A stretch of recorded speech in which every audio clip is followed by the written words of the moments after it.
Something unusual is unfolding at Seattle Seahawks training camp. Not in a way that signals chaos or dysfunction, but in a way that suggests something calculated, something quietly dangerous is being built behind the scenes. The shift isn't just cosmetic. The roster is being stripped down and reconstructed. Familiar faces have exited, and in their place, new, lesser-known players are commanding attention. And perhaps the most startling part? One quarterback has already earned the locker room's respect without throwing a single preseason pass. The buzz around this team isn't being fueled by headlines or trades. It's being shaped by control, discipline, and precision. And that, in many ways, is far more intimidating. This isn't a camp easing into form. It's being run like a week one practice. There's urgency in every drill, competition in every rep, and the offensive identity? It's shifting rapidly. Seattle isn't leaning on old habits or predictable plays. They're designing a more adaptable, physical, and speed-driven system. That transformation starts in the wide receiver room, where youth is stepping into leadership roles and continues with a tight end nobody expected to break out. But it's all being stabilized by a quarterback who doesn't need to shine, he just needs to be steady. And so far, that's exactly what Sam Darnold has been. Yet, beneath the structure of this rebuild, one name is emerging as the true linchpin of the offense: Kenneth Walker III. His performance at camp could very well define the ceiling of this team. Walker has returned healthier, sharper, and more urgent than ever before. After a stretch plagued by injuries and whispers of being replaceable, he's come into camp with something to prove, and he's attacking every snap like a man unwilling to be forgotten. Walker isn't just jogging through drills or easing into reps, he's surging. Head coach Mike McDonald described him as locked in, and offensive coordinator Clint Kubiak noted the hesitation that once crept into Walker's style is gone. Gone to the stutter steps and patient Le'Veon Bell-like pauses. In their place, decisiveness, burst, and confidence. Seattle's shift to an outside zone scheme plays right into Walker's strengths, and for the first time in months, his body seems to be keeping up with his mindset. More telling than his play, however, is how Walker has changed everything around his preparation. He's sleeping earlier, eating cleaner, and embracing recovery routines like never before. This isn't just about avoiding injuries, it's about reigniting the version of Walker who once ran for over 1,000 yards as a rookie. And with backup Kenny McIntosh lost for the season, Seattle's running back room is thin. And Walker knows that, and he's running like a man determined to carry the load. Not just physically, but emotionally and mentally. But every great back needs consistency under center. And in Seattle, that brings us to Sam Darnold. He didn't arrive in town with fanfare. There were no lofty expectations, but he did bring a firm grasp of Clint Kubiak's system. And right now, that understanding is turning heads. Darnold isn't showcasing deep ball theatrics. He's doing something far more valuable. He's earning trust. In meetings, he's teaching the playbook instead of learning it. On the field, he's commanding the huddle like he's been there for years. It's not flash, it's foundation. What separates Darnold from quarterbacks of Seattle's recent past is not his arm talent, but his approach. He's not forcing throws or chasing stat lines. He's using the run game, executing reads, and relying on his checkdowns with poise. The offense around him is responding, especially a young receiver who's rapidly emerging as his top target, Jackson Smith-Njigba. Their connection is developing with startling speed. Even veterans have noticed. Cooper Kupp himself praised Darnold's timing and poise.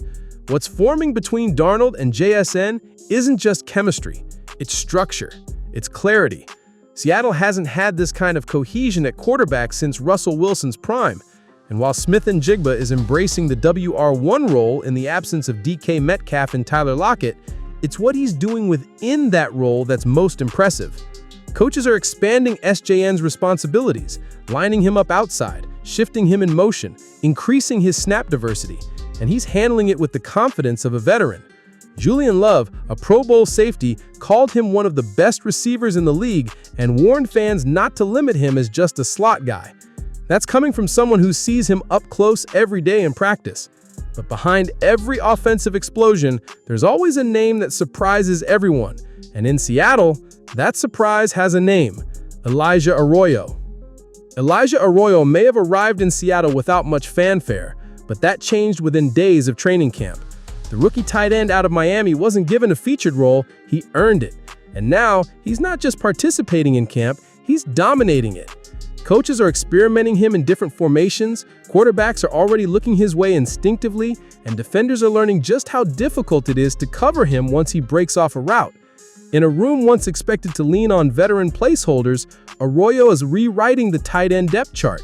With Noah Fant no longer in the picture, Seattle was anticipated to rotate between veteran options at the position.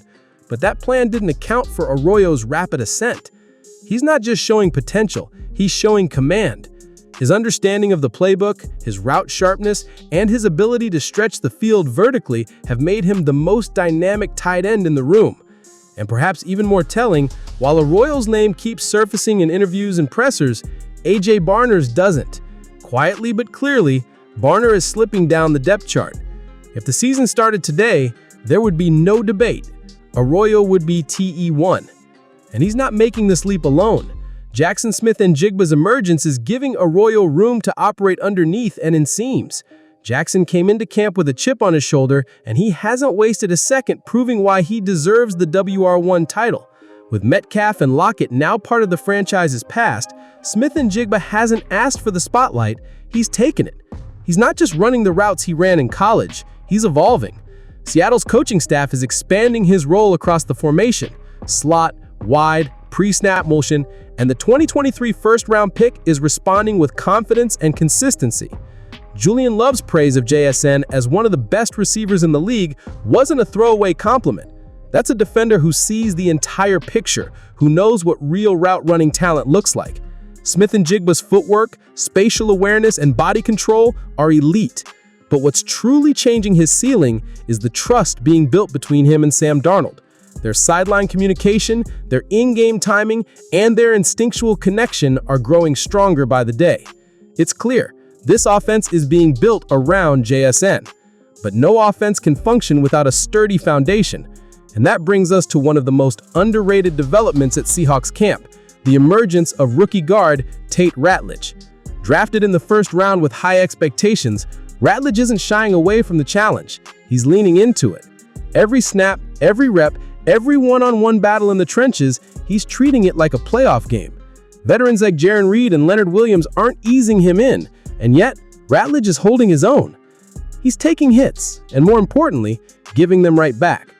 Technique takes time to master, and Ratledge knows that, but what he's already demonstrating, the work ethic, the toughness, the mental focus, is everything this offensive line needs. Coaches have praised his preparation, teammates have acknowledged his edge, and even the defensive line has admitted he's making their job harder. That kind of respect doesn't come easy, especially for a rookie. But Ratledge is earning it, one block at a time. His presence on the line is more than just symbolic. He's protecting the quarterback Seattle hopes can guide this offense into a new era. He's clearing lanes for a running back who could be one of the most explosive in the league. And he's doing it all while anchoring a unit that's being asked to bring a new physical tone to Seattle's offensive identity. This training camp isn't about hype. It's about control. It's about execution. And it's about the Seahawks quietly rebuilding an identity rooted in speed, toughness, and adaptability. With a calm leader at quarterback, a recharged Kenneth Walker III in the backfield, rising stars like JSN and Arroyo stretching the field, and a rookie guard already throwing punches in the trenches, Seattle might be doing more than just retooling. They might be reinventing themselves. And so the question becomes, how far can this new identity take them? Can this young core hold up under the weight of a full season? Can Darnold, the forgotten veteran, become the steady hand this team needs? And can the Seahawks, with so many fresh faces, actually contend in a brutal NFC? Only time will tell, but make no mistake, something's happening in Seattle, and the rest of the league should start paying attention.